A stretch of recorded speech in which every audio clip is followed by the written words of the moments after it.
Hey everyone, I wanted to share one easy, simple, fun way that you can get your voice out in the world. And it's a prompt that might seem uh, super simple, it might seem almost too easy, but let me share with you what it is. So, one of the prompts that we're going to work with in the 4 week Say It Out Loud challenge is to um, speak and share about things that you love. Um, I think the way I've written it in our playbook is, share about things, random things that you love. Um, so, what I mean is share about things you love that may or may not have anything to do directly with what you are offering the world. So, one simple source of content for you is to share with your audience uh, things that you deeply care about. Uh, it could be books that you love, it could be music that you love, it could be a place that you love, it could be food that you love. Um, it could be an activity that you love. Uh, but the idea is to see the value in, yeah, just speaking to the love that you have for something. Um, I'm going to give you a real life example in a minute, but another one that just occurred to me is, you know, Oprah, right, had a things that I love. And of course, there might have been bigger things with that. But you have seen this and you probably have enjoyed it when other people do this. So you may think that it's irrelevant, right? You may say, well, what does my love for this book series have anything to do with the service that I want to be offering people in the world? And in some ways, I think the value is in not knowing why it's relevant. But what I've seen is it's relevant because when your right people are going to resonate with your energy, with your presence, and your energy and your presence are going to magnify and expand when you are centered on something that you love. And also, you know what? This tends to be easy, fun content to create.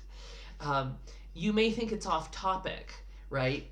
But again, um, in a way, we could say that if if we move out of the sort of transactional nature of a lot of marketing that we're taught, where it's just about tell people what's in it for them, and instead we sort of say, how do I show up in the world in a way that people connect and resonate with me at a deeper level, so that it becomes a more relational exchange with people in the world.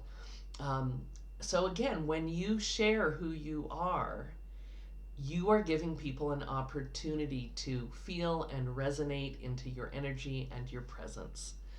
I was really tickled because I saw a real life example of this yesterday, and I always love when that happens. Um, so I've been attending the Santa Fe Literary Festival, and yesterday Amy Tan spoke, and you may know Amy Tan as the author of the Joy Luck Club, and of course many other books. And she was speaking yesterday, and one of the things she spoke about was in 2016, for reasons which I think we can all guess, she was feeling a lot of despair, and she just felt that she was sort of cycling deeper and deeper into despair, and she wanted to actively cultivate more joy and more presence in the world. And so she started a practice of observing the birds in her backyard. And I think I heard her say sometimes up to 12 hours a day. I, I don't know if that's literally true. That seems like a lot, but hours and hours a day of, she said, sitting at her dining table and looking out the window and filling her bird feeders. And I think she said she took video and would watch slowed down video and all of this. And she also developed a practice of learning how to draw birds. And her drawings were actually really, really beautiful. And she also journaled. And she journaled and told stories about what she saw in the birds and what she saw the birds doing. And she got really absorbed in this, and it was really transformative for her to kind of sink deeply into this world of birds. And this was purely for herself. This was purely for herself, just something she did because it fed her and it fed her soul. And she said that she had no intention of doing anything professionally with this until she shared one of her drawings. So she I guess has some social media presence, and she shared one of her bird drawings, and I don't know how big her audience is, but I think she said it got 15,000 likes. So here she is sharing this bird drawing that ostensibly has nothing to do, right, with her writing and her authorship. And she just saw that there was this huge response. Now, ultimately, she did decide then to publish excerpts of her journals and the bird drawings in something she called the Backyard Bird Chronicles, which is her new book. And that's not really the point, right? That it'll become something.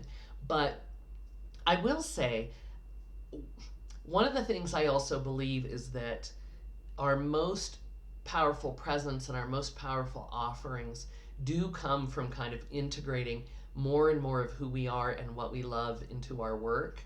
And sharing about what you love can be a way of beginning the process. And I think it can be valuable to share what you love, even if it has no practical, logical connection to what you're offering the world.